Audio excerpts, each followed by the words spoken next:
Msanii Mario siku leo anasherehekea siku yake ya kuzaliwa na anatimiza miaka 30. Amezaliwa mwaka 1995 tarehe 31 ya mwezi wa 12. Siku ya leo amesherehekea siku yake ya kuzaliwa. Wasanii mbalimbali pamoja na mastaa wenzake wamejitokeza kwa ajili tu ya kumuishi, lakini pia haswa familia yake. Mama mkwe wake Kajala naye pia kamposti, lakini pia baba mkwe wake Harmonize naye pia amemuishi, lakini bila kusahau mke wake Paula naye pia amemuishi. Lakini swala kubwa ni ujumbe ambao Paula ameweza kuandika katika peji yake ya Instagram akiwa anamuishi mume wake. Kila mtu amesurprise kuona kumbe Paula amepata mume bora. Paula amepata kitu ambacho alikuwa anakitafuta kwa muda mrefu sana. Paula ameweza kuposti picha zake pamoja na mume wake wakiwa wamepiga kwa pamoja, alafu baadaye katika caption akaandika ujumbe akasema, "Happy birthday to the man I prayed for in silence." Akasema, kabla dunia haijatuona Mungu alinisikia. Nilimuomba baba bora kwa mwanangu, upendo, amani na familia. Na Mungu akanijibu kwa kukuleta maishani mwangu. Umenibadilisha kwa upendo wako. Umetuliza moyo wangu na kunipa sababu mpya ya kuamini tena. Leo sisherekei kuzaliwa tu, na sherekea majibu ya maombi yangu.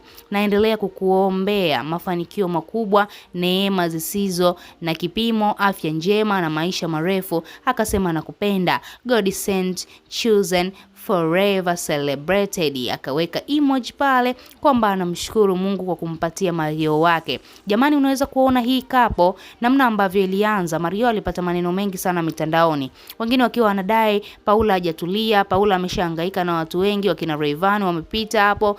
Sasa ni kama vile Mario amejichanganya, lakini kumbe katika upendo wowote unaweza ukamfanya mwanamke wako akawa vile ambavyo unataka. Ukiangalia Mario amembadilisha Paula kwa asilimia kubwa sana. Paula yule wa nyumba sio wa sasa hivi. Paula ameamua kutulia, sasa hivi anamlea mtoto wake Amara, lakini pia kuna tetesi zinazungumza kwamba Paula anatamani kuongeza mtoto mwingine kwa Mario. Unaweza kuona ni jambo kubwa sana.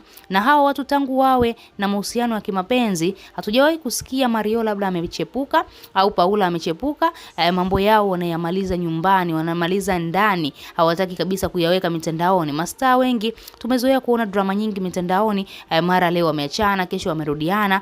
Sababu ya kuachana ni hii. Mambo yamekuwa ni mengi sana, lakini Paula pamoja na Mario tunaweza tukawapongeza. Ni mastaa ambao hawapendi kabisa maisha yao ya ndani yawekwe mitandaoni, na ndio maana mara nyingi sana huwa wanaongea mambo yao private. Wewe kama shabiki una lipi la kuzungumza? Tuachie maoni yako, lakini pia usahau kusubscribe, kulike na turn on notification bell, na utakuwa umejihakikishia kuwa mwanafamilia wetu na utapitwa na habari zetu za kiburudani.